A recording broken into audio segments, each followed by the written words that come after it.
Hello, I everybody. know. I'm John Atek, and I am absolutely delighted to welcome Janis Gillham-Grady to our entertainment for the day. um, and you've just done something I think that's got to be remarkable. You've gone back to revisit the haunts of your youth, and I imagine that you have a great deal to say about that, and possibly about your travelling companions. So well, perhaps I don't think many people need to have it explained, but there are perhaps people who don't know who you are. You were one of the original Commodore's messengers, working for Hubbard from the end of 1968 and for 11 years thereafter, I think. Is that right? Mid 68, yes, when Yeah. I just turned 12 years old. Wow. Child slavery. Child slavery indeed. And you've written excellent books about this, which I absolutely highly recommend. As I said before, there are now well over 100 books about Scientology, and a few of them are vital, I think. And I think your books are vital because they're a first-hand account from somebody who was right there next to Hubbard, seeing Right. what he was up to and what was going on. And I must say that I think that your work is balanced. You know, that there's no axe to grind, you're not after anybody. Given the treatment that you received, that is quite a testament to your character, I think. Well, thank you. Yeah. Yeah, I tried to keep it just what happened rather than Mm, add my opinions. mm. My opinions, there'd be too many people that don't agree with my opinions. So that's where it's like, best just to lay it out as it happened and people can form their own opinion. I mean, I was very careful in Let's Sell These People a Piece of Blue Sky with my adjectives.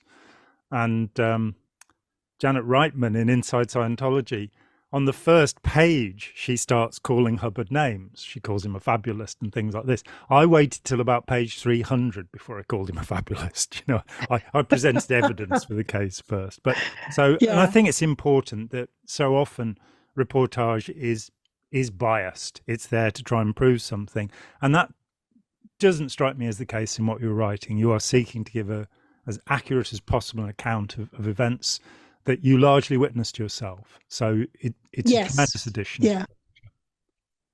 Well, thank you. Yeah, I'd heard too many people telling stories that I didn't see it that way. Mm, And that's where I thought it's time for someone to come out, including um, Scientology organization. They were altering history. And that was mm, really nagging at me. And I'm like, okay, I'm doing something about this. mm. Yeah, I'm very glad that you did.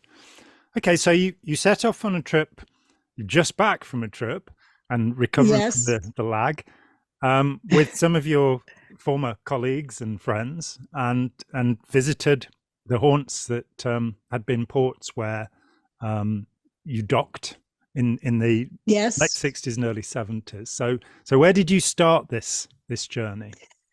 We flew into Lisbon and Mm. did 2 days in Lisbon. And the last time I was in Lisbon was in 1974 during the revolution. Oh, yeah, of course. The The the the uh, the the fascist yes, government fell in Portugal, didn't it? Yeah. yes. We were at dock in Lisbon when, the military starts marching through town with carnations attached to their rifles, and hammer and sickles were being painted on the beautiful statues, and that's when it was like, we need to get out of town. And and what made it worse is we left and we sailed to Madeira. And that's where we were being accused of being CIA and had the famous rock concert or Mhm. rock festival, whatever you want to call it, where the locals are throwing rocks at us. And I covered that in my book. Mm. But Mike Rinder has agreed to do an interview with me. So we're going to discuss what happened in Madeira. And that's a whole nother subject. And one day I'll go back to Madeira. Mm. And but anyway, so that was the last time I was in Lisbon, Mm. was during the revolution. So it was interesting coming back 50 years later or 49 years later and seeing the same old buildings and streets and statues and I always had a nice feeling when when the Apollo would sail into the Lisbon River, and I'd see the castle or the explorer's statue, and we sail under the bridge. It was always such a great feeling. It was like coming back into civilization. Yeah. Because we'd always, we'd been in Morocco, which is civilized, but it's not the same as Portugal back in the 70s. So I always enjoyed that. And we got to see movies that were in English, where in Morocco it was always in French. So so anyway, so it was nice for me to go back and see Lisbon and remember these different things, and even go on little tours and see things I never got to see or even know about. We took a tuk-tuk ride and they took us up and down the hills of Lisbon and to just all sorts of different places that I didn't know were there. Or then I'd go wandering off later on, and I'm like, oh, I remember that, big elevator that went up, and just the different statues, or, oh, this was the movie theater we went to, and there's the train station. As we were young teenagers, and we used to go to the train station, just jump on any train on our Liberty and go to wherever it took us. And then we go, okay, we've been here now, and let's go back. Yeah, amazing. I've been to Lisbon, but it was to talk at a conference on terrorism, and I don't think I left the hotel, which is really sad, because it's a beautiful, beautiful city. They also have Hieronymus Bosch's Temptation of St. Anthony, which I'd very much like to see face to face, but that's another matter altogether. Yes, well, we went there, so yeah. Oh, you saw it? It was great. Yes. Yeah, and we went up into the hills, and there's a story that I mentioned on my channel just yesterday, because I talked about this trip as well. And there was a queen who could not get pregnant. She was married to her uncle and was not able to get pregnant. And she went to some chapel up in the hills where they took us, and there's a chair that they call the pregnancy chair, and she became pregnant from sitting in this chair. Now, I reckon it was the vicar, but who really knows? But she did become pregnant from sitting in the chair. Yes, it sounds extraordinarily likely. Yes, I'd be interested in that DNA test. Yeah. Okay, and so from Lisbon, do you want to talk at all about your companions on this journey, or should we keep them? No. I mean, people can look at my Facebook page and they'll see those people that were there with me. But there was 14 of us on the trip. Some were ex-Sea Org, and some were ex-Scientologists, and some were never-ins. So it was a nice mixture, and everyone got along great. But there were some old timers that had been, Lynn and Bob Visk, they had actually gotten married in Lisbon 50 years ago. So they were celebrating their 50th anniversary on this cruise. Oh, brilliant. Yeah. So that was fun, having them along and them getting to see Lisbon, enjoying everything. And then on the ship, our first night at sea, we did a renewal of their vows. Yeah. And Liz Osley was their maid of honor. And so she, of course, was on the trip with us and stood up as the maid of honor again. And Stu Moreau, who was on the ship with us at that time as well, he was on the trip. So he stood up as best man type of, and I officiated it, though I'm not an ordained minister anymore, though I had been. So I said, with the power not invested in me. And we had some good laughs and stuff. So it was a lot of fun with them renewing. And I'd known them since, 1969, 70. So it was just fun, all of us getting together and doing that. That's wonderful. It really is. Yeah. Yeah. So, and also Louise Quirion was with us. She was the Treasury aide for about 5 years for L. Ron Hubbard on the ship. She was CS3. And so she's actually the one that put the idea in my head. She said that she was going on this cruise starting in Southampton, and it goes down to Lisbon. And there's a new cruise that you can get on in Lisbon, take through to Barcelona. And I'm like, I'm interested. And that's what started the whole thing off. So she was already there when we showed up. 13 of us showed up on the cruise. And but we went 2 days early to just spend the time in Lisbon and get to see that. Got on the cruise ship and sailed down to the Canaries. Okay. And the Canaries, well, Las Palmas is known in the Scientology world for where Hubbard was doing his operating Thetan number 3 studies, and where there's volcanoes. And which have only been there for the last 9 million years, as it happens, but got it 66 million years wrong. But never mind. I've been to Las Palmas too, and I'd forgotten. I was just going on holiday, and I got there and went, "Oh no, this is where it happened." Yeah. Well, when I was in Las Palmas with Hubbard or in Tenerife in the Canaries, I had not done OT3, so I didn't know what it was all about. So this time here I am, much older and wiser. So I put on Facebook that I was there to go BT hunting. Catch Xenu, yeah. I interviewed Virginia Downsborough twice back in the 80s, who of course went there to rescue Ron Hubbard, to get him out of there. Right. And she said he was completely out of his head.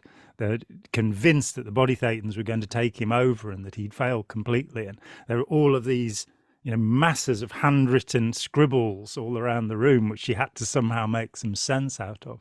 And she said he hadn't eaten or drunk anything for days and was subsisting on a shelf full of drugs. And she put her hands up to indicate what these things were, by which she meant, of course, medical drugs. We're not, in this case, talking about any cocaine or cannabis or anything of that type, or heroin, but that, he got himself into a state using these things and then discovered that he was packed with body thetans and cursed the rest of us with this idea, which of course he had brought forward in 1952 when he started trying to sell the idea that we're inhabited by entities.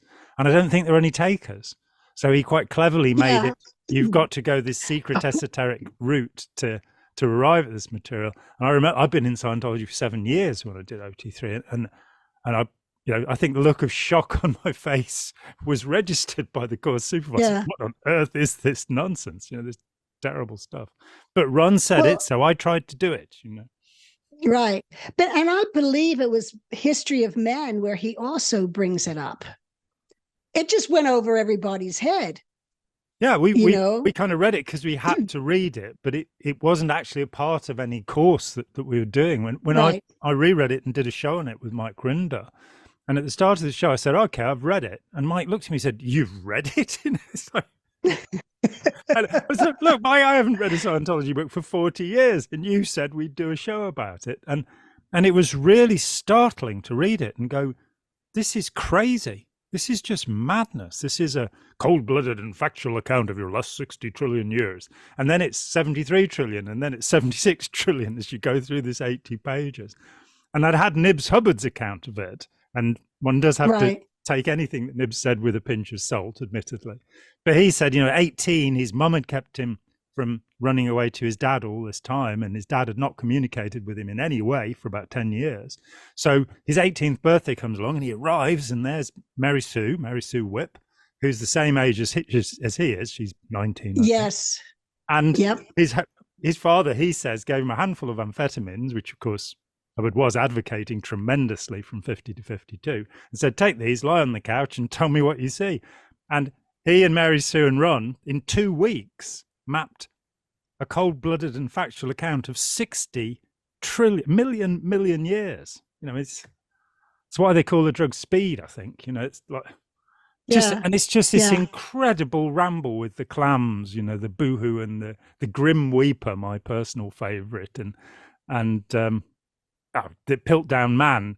And of course, in subsequent editions, I don't know if David Miscavige got to the fact that Piltdown Man was a hoax, but it was right there when I read it in the 1970s. We were still being told about the veracity of Piltdown Man. But strange and weird stuff. But as you say, entities are mentioned, I think, first at the beginning of 52 in a lecture, where he sold all the rights to Dianetics, doesn't have it anymore, and has got to invent something new. And he's got an Aleister Crowley book, and away he goes. And it leads to the Philadelphia Doctorate course at the end of that time. Yes. See, I wasn't around for any of that. So all of it, it's just hearsay Lucky to me, us. you know. Yeah. But yeah, anyway, so I was BT hunting in Las Palmas.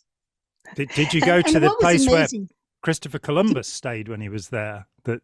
There's a place, we walked into this place and it said Christopher Colon, because they call him Colon, not Columbus. Oh, okay. And there's this huge macaw, you know, it was about 3 feet, 4 feet from top to tail, sitting in this room where Christopher Columbus had stayed. All right, it's not. No, I had not. But I had, when I was younger, back in the early 70s, I had seen Christopher Columbus' house in Madeira. Ah. Yeah. There we go. But yeah. So anyway, it was amazing to look around in the Canary Islands just to see how many volcanoes there were, you know. And then you think, okay, well, if you're going to come up with something, this is the perfect place to come up with it. And curiously, Hawaii also didn't rise from the ocean until about 9 million years ago. So, you know, you've got to locate an incident exactly for it to work. And this could be, maybe this is one of the reasons that OT3s are not brimming over with affinity for all of creation as they're meant to be, according to the materials. And maybe this is why they get overwhelmed, despite the claims. The other thing might be that they have a misunderstood word on what a cherub is, because incident 1 in OT3 says a cherub blows a trumpet, and people perhaps don't look the That's word right. up. I'd recommend they do.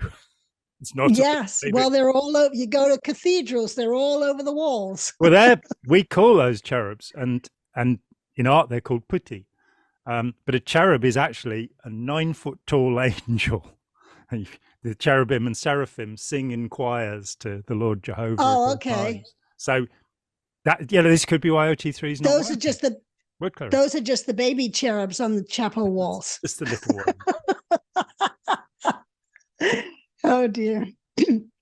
Anyway, from the Canaries, we sailed to Morocco, and we went to 2 ports there. One was Agadir, and one was Casablanca. Now, Agadir was very special to me because in 71, when the ship had to sail to Spain to do some public relations because Hubbard wasn't allowed in Spain. So Hubbard rented a house in Agadir for a month, and he and Mary Sue stayed in that house while the messengers and the aides were put up in a hotel that had just been built, and it was called Hotel Modern. And I wouldn't call it, well, it was a new hotel back in 71, but it wasn't like a modern hotel. Anyway, so when we went to Agadir, an old friend who had come on the ship in Algeria back in 69 or 68, Balkasim Faraj, he'd come on the ship as a translator. He'd worked for the Chandler, and he liked everyone so much he came aboard as crew. Anyway, he now lives in Agadir, and I'd been in touch with him over the years, and he'd been in LA, and but he's now retired in Agadir. So when we sailed in, he met us at the ship along with a friend of his who had a tour company with a bus for 15 people. So the 14 of us, and at Balkasim, we went on a day tour of Agadir together. Excellent. So that was my, like, a real highlight for me. And we went, the first thing we did is there's a hill there in Agadir right above the port. And as a kid, I used to climb that hill up to the top. And the old town used to be up there, and it got destroyed in an earthquake in 64. Yeah.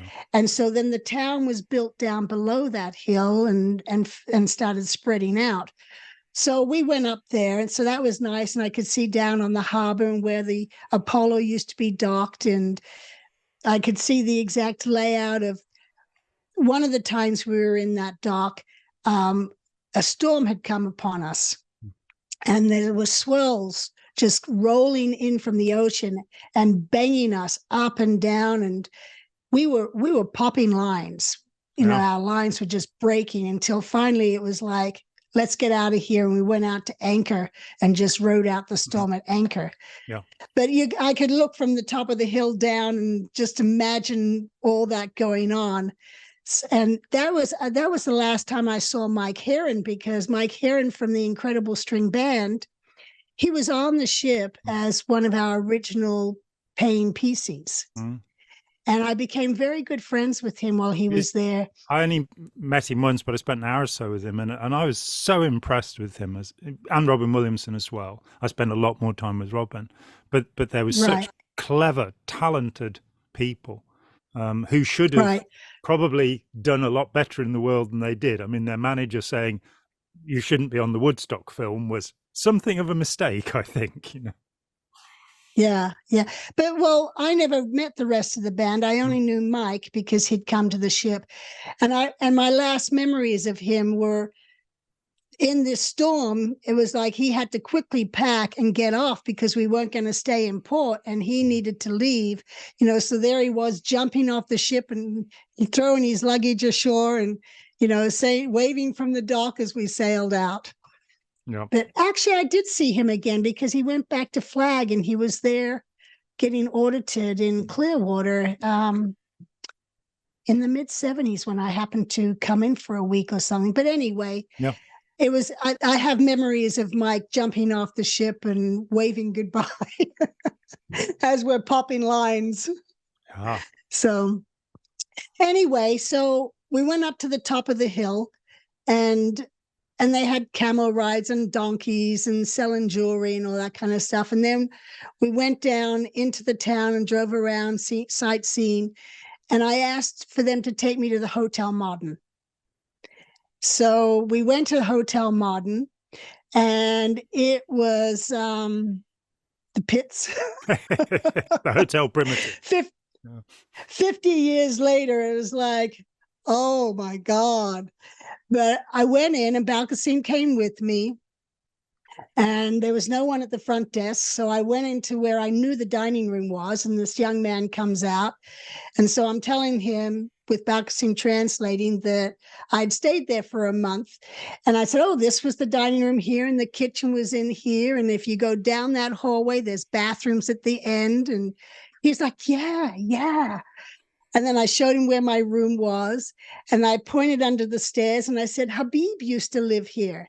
That's where his room was, under the stairs. And he goes, Habib he passed away a couple of years ago. So I guess Habib had stayed there all these 50 years or 48 years. But Habib used to, he was probably 19 at the time, and we were like 14. Mm-hmm. And Habib used to try and come in and make milkshakes with us, and, you know, and try and help us and things like that. Anyway, that's my memories of him. And the bathrooms there in this Hotel Modern were holes in the ground. Yeah. So we were like, oh my, when we were kids, we were like, we got a squat. So the ship's carpenter built toilet seats for us. Oh. You know, so we didn't have to squat.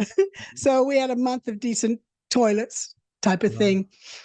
But anyway, so that was just fun, going back to Hotel Modern and reminiscing and seeing that and talking to the guy. And then we drove around some more, and then we went to we stopped at where there was a restaurant we used to go to. A lot of the crew loved it. It was called the Jour et Nuit, day and night. And it was open 24 hours. And that used to be the best strawberries and cream. And so I went there, got some photos there, went inside. They've redone the inside. It's a little different. But I remember having a hamburger there and my tomato fell off my hamburger onto my plate. And I remember being thankful that the cockroach on the tomato was whole. It wasn't half. I can see your point. Yeah. And then, we went to the marketplace where all the locals shop, and got some fresh squeezed pomegranate juice, and we just wandered around and saw things. It was really a lot of fun. So I enjoyed that a lot. Yeah. Fantastic. Yeah.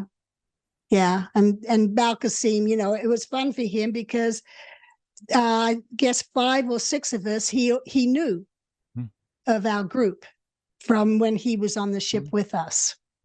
Yeah. So then from Agadir, we went to Casablanca. Yep. Casablanca, very different to how I remembered it. It was like all these tall buildings now down by the docks, which weren't there before.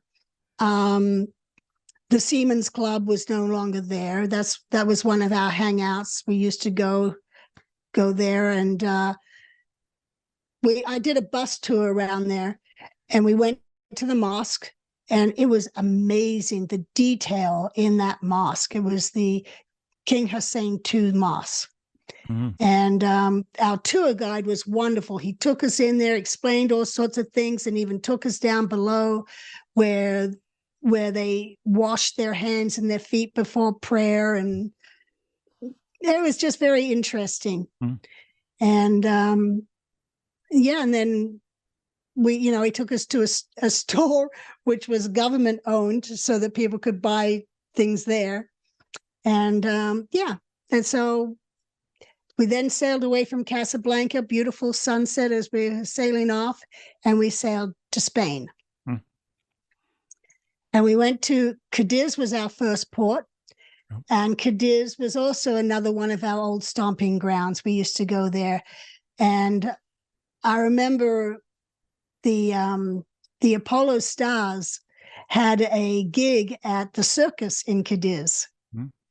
And at that time, some of us messengers were helping out as Apollo Star dancers. Yep. And I danced in the circus there in Cadiz. Oh, brilliant! And what a thing to have done, and what a thing to be able to remember, to look back on. Yeah, we did this cape dance thing, but what was funny about it is the ship's photographer took the pictures, and I happened to be on watch when LRH was sitting at his desk going through the photos of the gig at the circus and of the dancers. And he calls me in, and there's a picture of me and some of the other dancers doing the dance. And he says, "What's wrong with this picture?" I'm like, "I don't know. It looks fine to me." I was out of step with all the other dancers. So after that, when I danced, I always made sure I was in step with everybody. But I'd had no professional training. Anyway, so just going around Cadiz was a lot of fun, and having memories like that of, the circus and things like that. And then we went to a few more ports, and it was interesting just looking at, the old castles and the city walls, and going through the little streets and things like that, and just reading the history. And that was a lot of fun. And then we were going to go to Valencia, which was the first port I showed up in when I was 11 years old, to go on to the Royal Scotsman. However, there was a storm, so the port was closed, and we had to spend the day out at sea, which was a disappointment to me because I really wanted to see Valencia again. I'd stayed there when the ship was in dry dock. The young kids were all put at a hotel with Candy Swanson as our tutor. And anyway, so I didn't get to see Valencia, but I'll have to put that on my bucket list to try again. Yeah.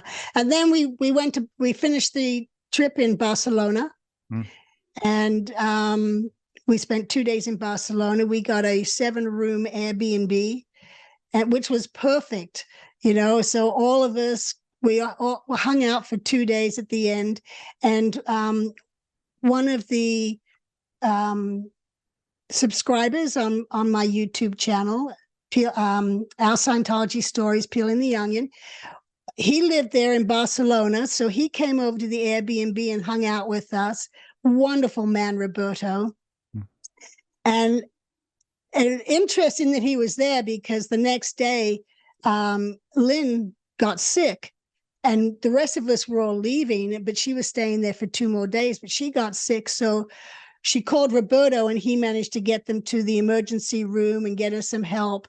So that was really wonderful that he was there to help out as needed. And then there was an independent field auditor who does reviews and travels. He lived in Barcelona, and we couldn't work out how to meet up, but it ended up that he was on the same flight as me back to the US, and he only sat in 3 seats in front of me. So I managed to chat with him a little bit as he was going to New York to do some review auditing. Okay. And home you were. At home I was, yeah. And I mean, one of the things that, you know, in talking with so many people who were involved at that time or were closely involved, there is a tremendous sense of camaraderie. You know, oh yes, it's like military veterans, people who are in the foxholes together, and that feeling that attracted your Moroccan friend so many years ago, that feeling, and that's exactly how I got involved. That I went to the Birmingham mission, and there were all these people. I was 19; they were in their early 20s. They'd all, right, almost all of them, had just graduated from the same university. And they were artists, and they were all happy, and they were all spreading this thing. And the sad thing is, looking back at that most of the people that I met then stayed involved. And as I saw them over the years, from that happy starting point, their lives descended into misery in the sea organization. Mm-hmm. And yeah, you know, all of that joie de vivre was gone. Yeah, but that I remember, that's what holds you in there for so long too, is that camaraderie. You know, is those are your friends, that's your family. Yeah. You know, because you've been with them for so long, and you've been through the trenches together. And then, you know, with the Scientology think that you've now got ingrained, the brainwashing, you know, when those people have left, you know they're there, but you're afraid to contact them for help or anything, because they're now suppressive persons. Yeah. And it's like you've got to get out of a comfort zone in order to push yourself to. They weren't really suppressive people. They were wonderful people, you know, and you slowly get back in touch with them, and it's as if no time in between when you last saw them. It's you just fall right back into that old friendship. Yeah, it's so true. Yeah. I had a guy contact me just a few weeks ago, and he had been the supercargo, the second in charge, let's say, down at St. Hill when I first met him in December 1983. And his stepfather had said, would I put his stepson up overnight? And this lad appeared on my doorstep. He was 14 years old. And it was really, you know, I saw him, I spent a day with him, and that was it. And then 40 years later, there he is. And you know, we shared something, and this journey, we've, you know, there have been so many people I've come to know, and who've become friends. You know, the thought that Mike Rinder spent 20 years harassing me, and I wasn't the top of his list. Let's be fair, I was just one of the people. But then we met once during that time, and he said in recollecting, well, if I could have destroyed you, I would. Because you seem like a nice guy and you seem quite smart, but you were opposed to Scientology, so you had to be destroyed, you know. And you're sitting there having this chat with this guy who is, you know, a really lovely, empathetic human being whose empathy was turned against the world, what I call weaponized empath for so many years, and yet managed to recover from that and still be that man who at 18 years old had found himself enslaved on one of Hubbard's ships, that was still there. And I've seen that often, so many people say Spanky Taylor, for example, who's just a lovely human being, and seeing the way that people such as yourself, there is so much this kind of black and white thinking. It was all bad. It was all evil. It was all wrong. It was all horrible. Right. But it was, in fact, you reprint a poem that our friend Ira Chalef wrote, Pink Seas, in your first volume. And I think that is a fair view of what was happening, that we were all seeking for the truth. And most of us were good people who wanted to make good things happen. And we'd been tricked by Hubbard's delusion into thinking this was the way to do it, and unfortunately it's the opposite of the way to do it. Yeah. You bring up Spanky Taylor. She was on the cruise with us. Oh, great. Yeah, she flew in from LA, she flew to Vegas and then flew with me. We flew to Montreal and then to Lisbon. And and then when we got to Barcelona, she flew back with me. So we had a great time. Yeah, go on. She came to a seminar that I gave in Toronto in 2015, and it was just a delight to meet her. That she was evidently such an intelligent person, but I could understand why she'd had a whole career handling Hollywood stars, John Travolta and Mel Gibson famously. Right. Because there's something about her that is, you can tell she's the kind of person who gets things done and who knows how to sweet talk everybody along the way, to calm everybody down. She's a diplomat, so. Well, the first time I met Spanky, I was 17 years old and I was on leave. It was my first leave of absence from the ship. I'd been on the ship for 5 years and never left it really. And so I was in LA and my mom, of course, she ran Celebrity Center, so she knew everyone. And Spanky was one of her public relations. So Spanky had backstage tickets to a Three Dog Night concert.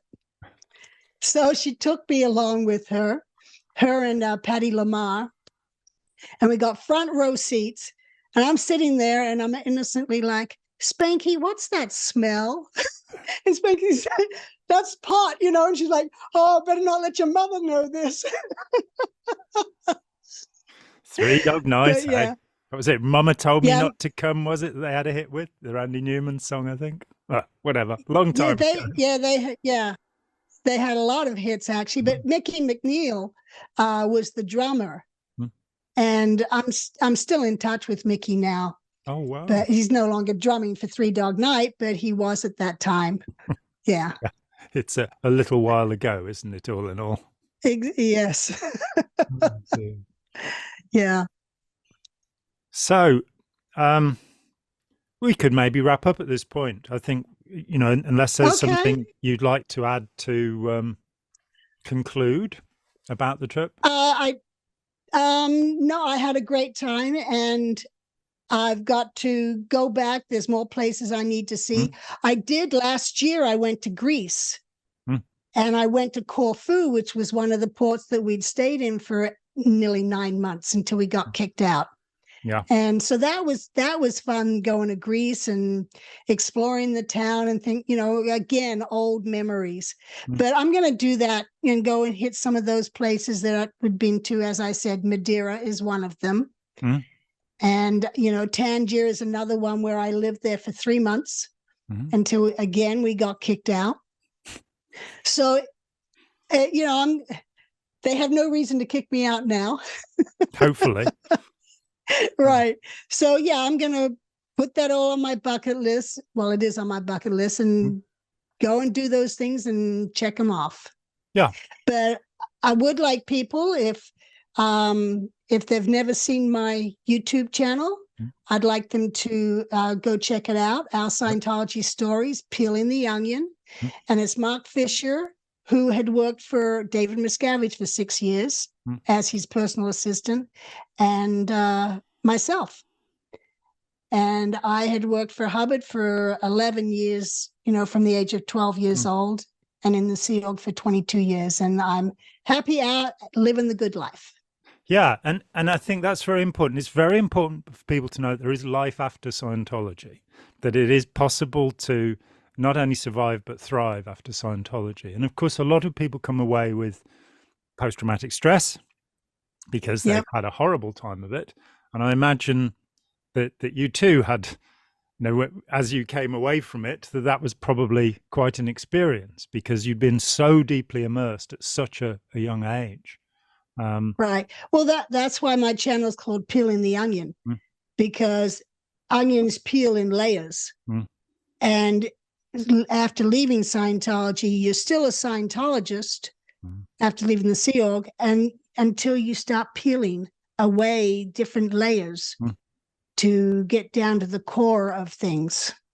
I mean, I used the same metaphor back in 1984 after I'd left, because I left because I felt that Hubbard wasn't there anymore. He was. I felt that it was just becoming nasty. We were being ordered to disconnect.